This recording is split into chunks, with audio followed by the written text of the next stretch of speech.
दोस्तों, हम लोगों ने पिछले पार्ट में देखा था कि पृथ्वी पर राज करने के लिए किसी दूसरे ग्रह से परजीवी आता है जिसे पृथ्वी पर सांस लेने में तकलीफ होती है। इसलिए दोनों इंसान के शरीर में समा जाते हैं और पृथ्वी पर राज करने के लिए स्नोमैन का हमला करवाता है। लेकिन इंस्पेक्टर की वजह से स्नोमैन डर के मारे भाग जाता है।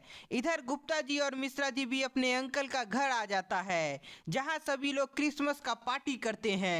तभी गुप्ता जी के अंकल को किसी का फोन आता है और अब आगे की कहानी देखते हैं। गुप्ता जी अंकल कहाँ गए होंगे, आपको क्या लगता है? मिश्रा जी, मुझे खुद समझ नहीं आ रहा है कि अंकल जी अचानक कहाँ गए हैं। मुझे पता है तुम्हारे अंकल कहाँ जा रहा है, यमराज के पास।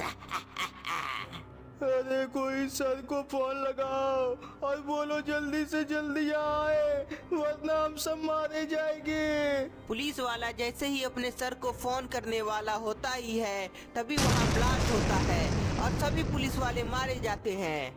कुछ समय बाद इंस्पेक्टर अपनी कार से वहां पहुंच जाता है और देखता है कि तबाही हो चुकी है और यह देखकर वह बहुत निराश हो जाता है। ये क्या हो गया यहाँ? किसने ऐसी करने की हिम्मत की? मैं उसे जिंदा नहीं छोड़ूंगा। अपने पुलिस वालों को मरता देख इंस्पेक्टर को बहुत गुस्सा आ रहा होता है, लेकिन तभी एक पुलिस वाला घायल पड़ा हुआ इंस्पेक्टर को दिखाई पड़ता है। रामू, यहाँ क्या हुआ था? किसने तुम सभी पर हमला किया? इंस्पेक्टर की बात सुनकर पुलिस वाला बताता है कि यहाँ स्नोमैन के साथ उसका साथी भी था जिसने हम सभी पर हमला किया। इंस्पेक्टर, मैं तुम्हारा इंतजार कर रही थी। कौन हो तुम? हिम्मत है तो सामने आके दिखाओ। इंस्पेक्टर, तुम मुझे जानते हो, पर अब तुम भी मरोगे। गिलिंडा इंस्पेक्टर के सामने आ जाती है और जैसे ही इंस्पेक्टर गिलिंडा को देखता है तो उसे याद आ जाता है कि इसी ने उसके बच्चे को ढूंढा था। इंस्पेक्टर, तुमने बहुत बड़ी गलती कर दी स्नोमैन को भगाकर। अब तुम नहीं बचोगे। स्नोमैन का हमला होना ये सब तुम्हारा कराया हुआ है? इंस्पेक्टर, तुम गलत हो, पर मरने से पहले जान लो, इस दुनिया में राज करने के लिए मेरे महाराज आए हैं, जो तुम्हारे बेटे के शरीर में है। गिलिंडा की बात सुनकर इंस्पेक्टर को बहुत गुस्सा आ जाता है और वो अपनी बंदूक से गिलिंडा पर हमला करता है। बंदूक की गोली गिलिंडा का कुछ बिगाड़ नहीं पाती है और वो अपनी शक्ति से इंस्पेक्टर को भी मार डालती है। इंस्पेक्टर के मरते ही बेबी इन येलो बहुत खुश होता है। अब समय आ गया है इस दुनिया में राज करने का। दुनिया में राज करने के लिए बेबी इन येलो शहर की तरफ चला जाता है। पता नहीं कब अंकल जी यहाँ आएंगे, मुझे तो डर लग रहा है। अरे किससे डर लग रहा है मिश्रा जी? बेबी से मुझे डर लग रहा है, इसलिए तो मैं घर के अंदर नहीं जा रहा हूँ। अरे मिश्रा जी, तुमने अच्छा याद दिलाया, हमें तो बेबी का ध्यान रखना था ना। चलो घर के अंदर चलो, बेबी को भी देखना है। गुप्ता जी और मिश्रा जी वापस घर के अंदर जाते हैं और देखते हैं कि वहाँ बेबी नहीं है। मैंने कहा था ना, वह भूतिया बच्चा है। अरे मिश्रा जी, ऐसा कुछ भी नहीं है, मुझे लगता है बच्चा घुरकते हुए बाहर चला गया है। आओ चलो बच्चे को ढूंढते हैं। गुप्ता जी और मिश्रा जी बच्चा को ढूंढने के लिए बाहर जाने वाला होता ही है, तभी गुप्ता जी को फोन आता है। हेलो, कौन? क्या? ये नहीं हो सकता, मैं भी आता हूँ। गुप्ता जी क्या हुआ, आप इतने टेंशन में क्यों आ गए? मिश्रा जी, किसी पुलिस वाले का फोन था और वो बोल रहा था कि हमारे अंकल को किसी ने मार दिया। क्या? ये नहीं हो सकता गुप्ता जी। मिश्रा जी, ये सच है, पुलिस वाले ने हमें बुलाया है। गुप्ता जी और मिश्रा जी पुलिस के बताए हुए पता पर जाने लगता है। मिश्रा जी, एक तरफ बेबी खो गया है और दूसरी तरफ अंकल भी अब नहीं रहे। गुप्ता जी, आपने बिल्कुल सही कहा, पर वह बेबी कोई शैतान है। मिश्रा जी, तुम आखिर बेबी को शैतान क्यों बोल रहे हो? गुप्ता जी, वो बेबी हवा में उड़ता है और वह किसी से बातें भी करता है, मैंने अपनी आंखों से देखा था। मिश्रा जी, क्या तुम पक्का यकीन से कह रहे हो कि ऐसा हुआ था? हाँ गुप्ता जी, मैं पूरा यकीन से कह सकता हूँ। ठीक है मिश्रा जी, पर अभी भी मुझे विश्वास नहीं हो रहा है तुम्हारी बातों पर। अगर ऐसा है तो उस बेबी का भी अंत होगा, जैसे पहले कई शैतानों का हुआ है। गुप्ता जी और मिश्रा जी उस जगह पहुंच जाते हैं जहां उसके अंकल मरे हुए होते हैं। अपने अंकल को मरा हुआ देखकर गुप्ता जी और मिश्रा जी बहुत रोते हैं।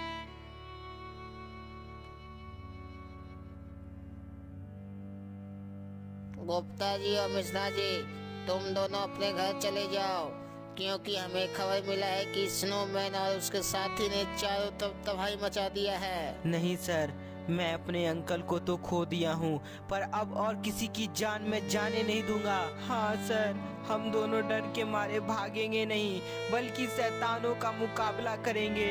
गुप्ता जी और मिश्रा जी का हौसला देखकर सभी के अंदर अलग ही ऊर्जा आ जाती है। सर, आप सभी शैतानों से मुकाबला करें, तब तक मैं और मिश्रा जी तुरंत वहाँ पहुँचते हैं। सभी पुलिस वाले अपनी वैन में बैठकर निकल जाते हैं और गुप्ता जी मिश्रा जी अपने हथियार लेने के लिए अंकल का घर चला जाता है। उधर स्नोमैन अपनी बर्फ की शक्ति से सभी इंसानों को जमाने लगता है। अरे हमें छोड़ दो, तुम क्यों हमें मारना चाहते हो? तुम लोग मेरी बात मानोगे तो तुम्हारी जान बच सकती है। कौन सी तुम्हारी बातें हमें माननी है, बताओ। अगर अपनी जान बचाना चाहते हो तो तुम सभी को मेरे महाराज का गुलाम बनना होगा। हम में से कोई भी तुम्हारे महाराज का गुलाम नहीं बनेगा। कोई भी गिलिंडा की बात नहीं मानता है, इसलिए गिलिंडा अपनी शक्ति से एक इंसान को जला देती है।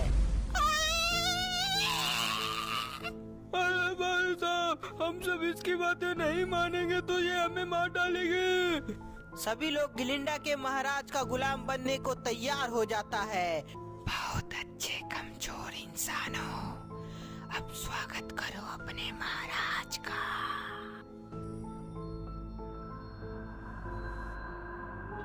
महाराज की जय, महाराज की जय। गिलिंडा, तुमने बहुत अच्छा काम किया। अब इन सभी को गुलाम बनाने का समय आ गया है। बेबी इन येलो अपनी काली शक्ति की मदद से सभी को ज़ॉम्बीज बनाना शुरू कर देता है। स्नोमैन और मेरे नए गुलामों, जाओ इस दुनिया में सभी को मेरा गुलाम बनाओ। अपने गुलामों को आदेश देकर बेबी इन येलो और गिलिंडा वहाँ से चला जाता है। स्नोमैन शहर में तबाही मचाने लगता है और ज़ॉम्बीज एक एक करके सभी अपनी संख्या बढ़ाने लगता है। तभी वहाँ पुलिस आ जाती है।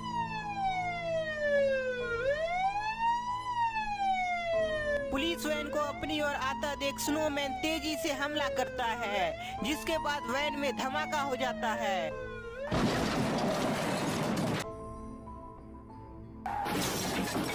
गुप्ता जी, ये क्या, हमारे आने से पहले ही यहाँ स्नोमैन ने वैन को ब्लास्ट कर दिया। हाँ मिश्रा जी, स्नोमैन ने यहाँ बहुत तबाही मचाया है, पर वो कहाँ गया होगा? हमें उसे रोकना होगा, वरना बहुत तबाही मच जाएगा। गुप्ता जी, कोई हमारी तरफ ही आ रहा है, कहीं वो स्नोमैन तो नहीं है? नहीं मिश्रा जी, वो स्नोमैन की तरह नहीं दिख रहा है। वो स्नोमैन नहीं, कोई और है। गुप्ता जी, अगर वो स्नोमैन नहीं है तो पक्का वो कोई शैतानी बच्चा होगा। अरे नहीं मिश्रा जी, वो कोई बच्चा भी नहीं है।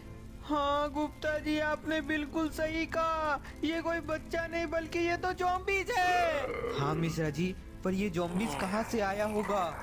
गुप्ता जी, वो मुझे नहीं पता, पर हमें उसे मारना होगा, वरना वो कई लोगों को ज़ॉम्बीज बना देगा।